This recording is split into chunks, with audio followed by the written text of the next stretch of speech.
खुलुमबाय बड'लेण्ड आपडेटआव बयखौबो बरायबाय रादाबखौ फरायदों आं प्रमद खाख्लारिया।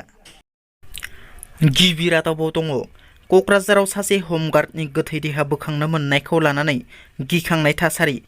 क'क्राझार जिल्लानि कारिगावआव हमगार्ड बासुदेब किस्कुखौ जिउ गैयै देहायाव बोखांनो मोन्दों।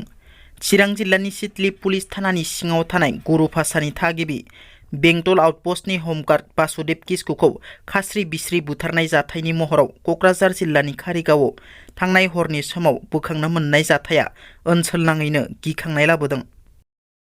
हादरनाङै मुवा बेसादनि बेसेना बांनायजों लोगोसे फिन मुलिनि बेसेना बांबाय। मुलिनि बेसेना फिन 20% बांबाय। एफटिसि, जनसन एन्ड जनसन, ग्लेक्स' बायदि कम्पानिनि मुलिनि बेसेना 20% बांबाय। लोमजानाय, गगा मोननाय, गोजोनायजों लोगोसे डायबेटिस, ब्लाड प्रेसार, गेस्ट्रिकनि मुलिनिबो बेसेना बांदों।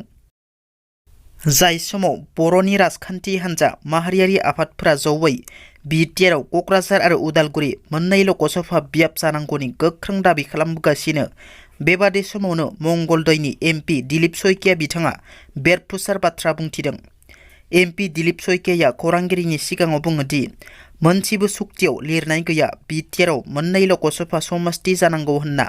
एमपि दिलीप सयकिया बिथांनि बेबादि बाथ्रा बुंनायनि सायाव बर'नि राजखान्थिगिरि आरो आफादफोरा मा फिननाय होगोन बेखौ समासो फोरमायगोन। बिटिआर गोजोन गोरोबथा जाखांनायनि उनावबो बारग' एनडिएफबिफोरा दुखुनांथाव थासारि। गोदानै केस हाबसिननायखौ लानानै गोबां जेंना आरो जिंगायाव गोग्लैदों सोनाब बेंगलनि बारग' एनडिएफबि इउनिलिस मोसाहारि उरुफे एमजेडलि बिथाङा। बेराफारसे दासिम सरकारनिफ्राय जेबो अनसुंथाइ मोनाखै एमजेडलि बिथाङा। एमजेडलि बिथाङा 2009 मायथाइयाव एनडिएफबिआव जयेन जादोंमोन। जयेन जानायनि उनाव 2014 मायथाइयाव सोनाब बेंगलाव एमजेडलि बिथाङा हमजानानै 1 दान जेल जादोंमोन। बिनि उनाव क'क्राझाराव 9 दान जेल जानानै 2015 मायथाइयाव जेलनिफ्राय गनानै 3 बोसोर कर्ट केस गानो गोनां जादोंमोन एमजेडलि बिथाङा।